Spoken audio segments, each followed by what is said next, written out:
नमस्कार, मैं हूं आकाश और चुनावी चर्चा में हम आपके साथ हैं। और आज चुनाव में चर्चा करेंगे कि इस बार बिहार में सरकार किसकी बन रही है, और सरकार बन रही है तो किसे हम अपने साथ रख रहे हैं और किसका कितना इफेक्ट जनता पे पड़ेगा। इन्हीं सारे मुद्दों पे चर्चा करने के लिए हमारे साथ दो युवा अज्ञाता हैं जो राजनीति से भी काफ़ी जानकार हैं और साथ ही साथ यहाँ शिक्षाविद भी हैं, यानी शिक्षक भी हैं, बच्चों को शिक्षा भी देते हैं। तो राजनीति से भी इनका काफ़ी लगाव रहा है।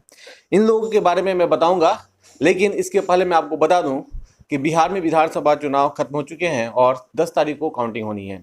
काउंटिंग होने के बाद सरकार किसकी बनेगी ये तस्वीर साफ हो जाएगी। लेकिन जो मीडिया में बातें आ रही हैं उससे ये पता चल रहा है कि इस बार महागठबंधन की सरकार बनने जा रही है, यानी युवा सरकार, तेजस्वी की सरकार बनने जा रही है। ये कितनी सही है ये तो बाद की बात है, काउंटिंग के बाद ही पता चलेगा। क्योंकि अगर 2015 की हम बात करें तो बहुत सारे सर्वे ने ये बताया था कि एनडीए की सरकार बन रही है, लेकिन हुआ था उल्टा। हो सकता है जनता साइलेंट है, तो ये भी हो सकता है कि इनकी सरकार ना बने और फिर इस बार उल्टा रिजल्ट आए। तो इन सारे मुद्दों पे चर्चा करेंगे। फिलहाल सरकार दो बनेगी, दोनों में से एक बन सकती है, एक नीतीश की और दूसरी तेजस्वी की। इसका कितना इफेक्ट जनता पे पड़ेगा, सीवान की जनता, बिहार की जनता कितना इसके बारे में सोच रही है और क्या मुद्दों को लेकर इस बार अपना वोट दिया है, इन्हीं सभी बातों को चर्चा करने के लिए हमारे साथ दो लोग हैं। हमारे साथ अवताब जी हैं जो शिक्षा से जुड़े हुए हैं, ये कोचिंग चलाते हैं। इनका मैं परिचय करा दूं, अवताब जी हैं। और दूसरे रवि सर जी हैं, इनसे भी मैं बात करूंगा। दोनों लोग हमारे साथ जुड़े हुए हैं। अब मैं बात करता हूं कि इस बार नीतीश की अगर सरकार बनती है तो क्या लगता है कि विकास की जो धारा पहले थी उससे ज़्यादा हो पाएगा या फिर स्थिरता आ जाएगी। वहीं दूसरी तरफ 10 लाख नौकरी की बात है जो तेजस्वी सरकार ने कही है और एक युवाओं की सरकार की बात हो रही है। बहुत सारी चर्चाएं हो रही हैं, इन्हीं सारे मुद्दों पे चर्चा करते हैं। सबसे पहले रवि जी आपसे बात करना चाहेंगे कि इस बार लगता है कि नीतीश की सरकार नहीं बनेगी। नीतीश के बातों से लगता है, लास्ट टाइम उन्होंने एक सबूकता भी फेंका कि ये मेरा लास्ट चुनाव है। हो सकता है कि उनको अंदाजा लग गया होगा इस बात की। और दूसरी तरफ काफ़ी कॉन्फिडेंट दिख रहे हैं तेजस्वी यादव। आपको क्या लग रहा है किसकी सरकार बनेगी?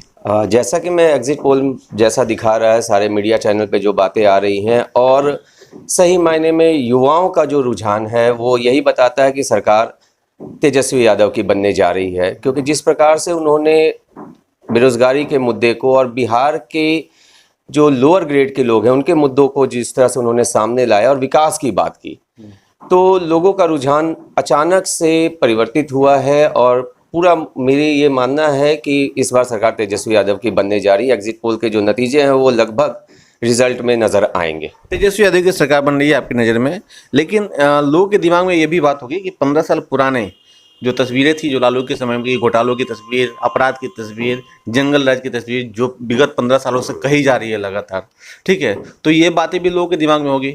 वोटर परसेंटेज की बात करें तो काफ़ी घटे हुए हैं पहले से भी। दूसरी चीज़ है कि युवा लड़के भी अब जो पहले बच्चे थे अब वो वोट देने लायक हो गए हैं। तो नई नई सरकारें बनी, तो ऐसा क्या लगता है कि पुरानी बातों को लोग भूल के और तेजस्वी को चुन लेंगे? लालू को उन्होंने अलग कर दिया है। एक बात मैं कहना चाहूँगा, जैसा आपने कहा बहुत सारे युवा वोटर जुड़े हैं। युवा वोटर जो 20 साल, 22 साल, 25 साल के हैं, जो पिछले 15 साल से नीतीश के शासन को देख रहे हैं। उन्होंने जंगल राज नहीं देखा है, उन्होंने सिर्फ सुना, लेकिन वो 15 साल के शासन को देख रहे हैं। और सही मायने में अगर देखा जाए तो इस 15 साल में से 5 साल ही सही तरीके से काम हुआ, जो पहला 5 साल का कार्यकाल था।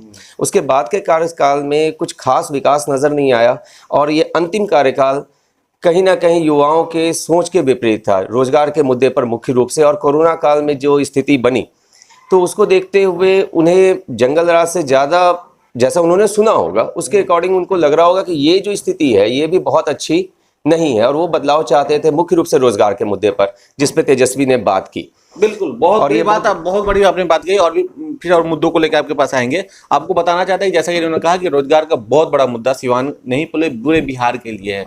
बिहार के लिए इसलिए है कि जितने भी यहाँ इंडस्ट्रीज थी सब लगभग बंद हो चुकी हैं। सिवान की अगर हम खुद बात करें तो सिवान में 3 चीनी मिलें, एक सूता मिल, चमड़ा फैक्ट्री, इन सारी चीज़ों को बंद कर दिया गया है। यहाँ तक कि ईंट तक बेच दिए गए हैं। और सबसे बड़ी बात यह है कि अब उनको बंद करके वहाँ बेरोजगारी की फैक्ट्री खोली जा रही है, या यूँ कहें कि सूता मिल जिसे बंद करके जहाँ 1000 500 लोग काम करते थे वहाँ इंजीनियरिंग कॉलेज खोला गया। इंजीनियर अगर बन जाते हैं तो उनको नौकरी कहाँ दी जाएगी, ये एक बड़ा सवाल है।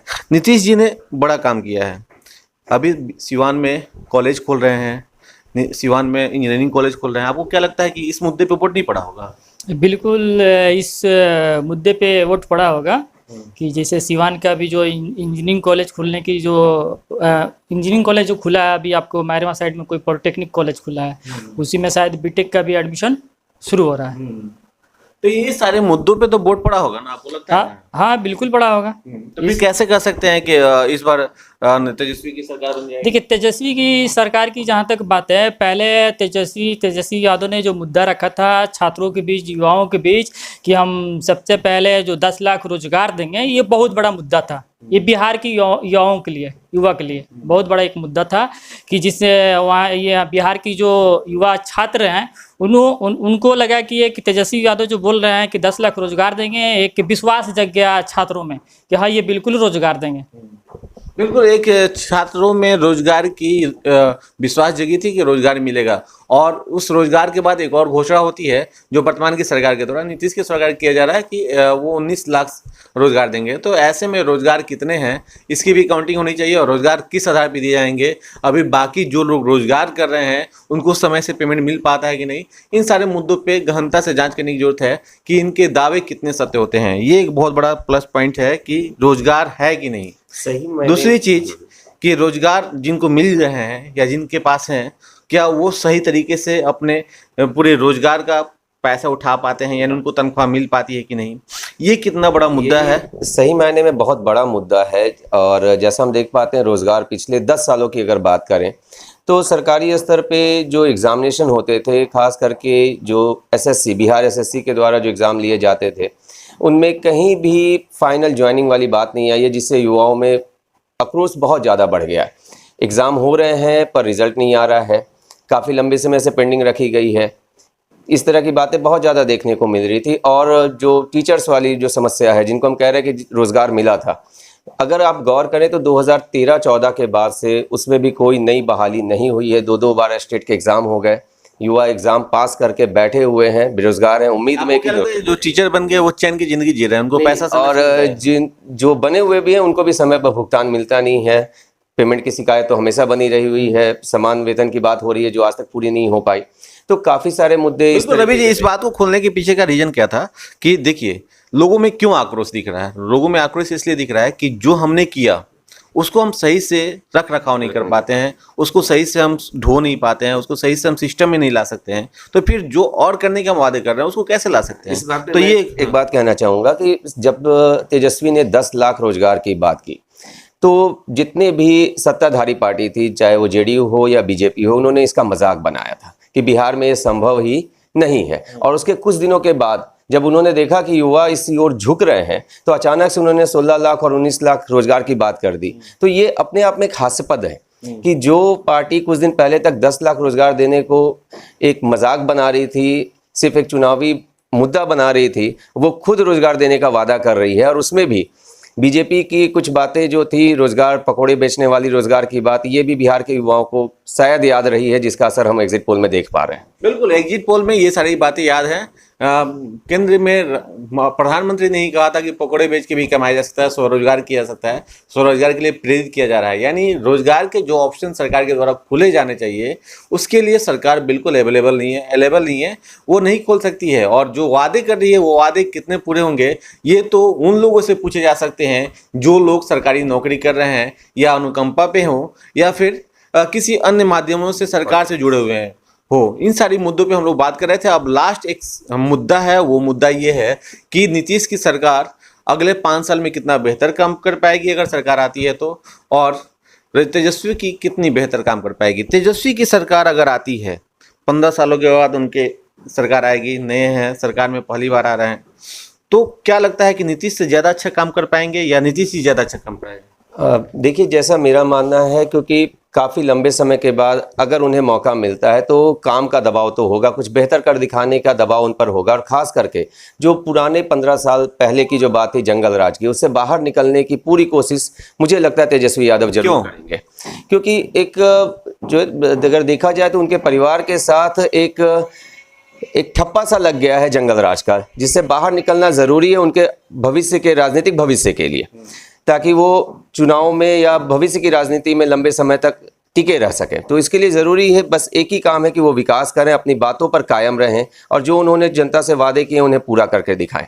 हाँ, ये अलग बात है कि कोरोना पीरियड के बाद ये काम काफ़ी मुश्किल होगा, आसान नहीं होगा, लेकिन अगर वो सही तरीके से काम करते हैं, राजस्व में वृद्धि कर पाते हैं, तो शायद इन्हें पूरा कर पाना मुश्किल नहीं है। चलिए, हमारे साथ अमिताभ जी हैं, इनसे जानते हैं कि ये बताइए कि नीतीश जी की सरकार अच्छा काम कर पाएगी आने वाले 5 साल में या फिर तेजस्वी जी?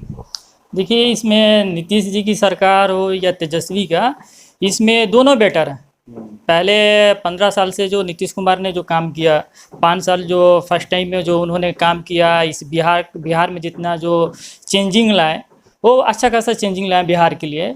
और फिर सेकेंड टर्म में जो मुख्यमंत्री बने तो उसके बाद से थोड़ा सा कम काम हुआ। ये तीसरे टर्म में जो बने थे ये मुख्यमंत्री, तो इसमें बिल्कुल ही कोई काम नहीं हुआ है। काम हुआ है वही रोड लाइट के लेके काम हुआ है, लेकिन रोजगार के मुद्दे पे कोई नीतीश कुमार ने कोई काम नहीं किया। तेजस्वी अगर आते हैं तो क्या तेजस्वी ज़्यादा अच्छा कर पाएंगे या जंगल राज वापस आ जाएंगे? नहीं, देखिए, जहाँ तक जंगल राज की बात है वो तो पास्ट में हुआ था, उस तरह की कहानी हुई थी। उनके पिताजी ने वैसे था कि इस तरह का जंगल राज लगता था लोगों को कि हाँ जंगल राज है, लोग जागरूक नहीं थे। हाँ, जागरूक नहीं थे। लेकिन अभी की जो युवा हैं, चाहे जो बिहार के क्षेत्र के जो युवा हैं, अभी बिल्कुल जागरूक हैं और उनको ये नहीं है कि जंगल राज आ जाएगा, बिल्कुल नहीं आएगा।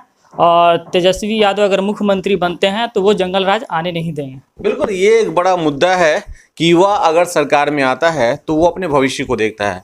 आपको सीधे तौर पे हम ये बताना चाहते हैं कि युवा अगर भविष्य देखता है तो वो अपने आने वाले कई जनरेशन को देखता है कि हमको देख के कई लोग अच्छे काम करना जानते हैं। यानी अच्छा अगर हुआ तो युवा उनके साथ जुड़े रहेंगे और अच्छा अगर नहीं हुआ तो युवा उनसे कट जाएंगे और फिर बदलाव होगा। ऐसे में अच्छे काम करने के आसार तो दिख रहे हैं, लेकिन जंगल राज वापस न आए इसकी भी बात हम आपको बता दें कि अब लोग जागरूक हो चुके हैं। 15 साल पहले वाली अब बात नहीं रह गई है। लोग अपने हक के लिए लड़ते हैं, लोग हर बात के लिए लड़ते हैं और लड़ते इसलिए हैं कि उनका हक है।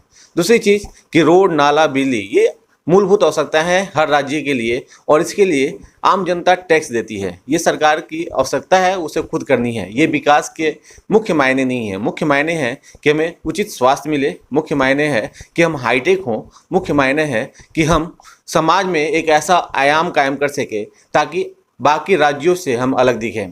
तो इन सारे मुद्दों को लेकर इस बार जनता ने अपना वोट दिया है, लेकिन इन सब के बावजूद भी वो बिल्कुल साइलेंट है। आकलन करना बिल्कुल मुश्किल है। अब देखना ये होगा कि इस बार इस चुनावी चर्चा में और इस चुनाव के बाद किसकी सरकार बनती है।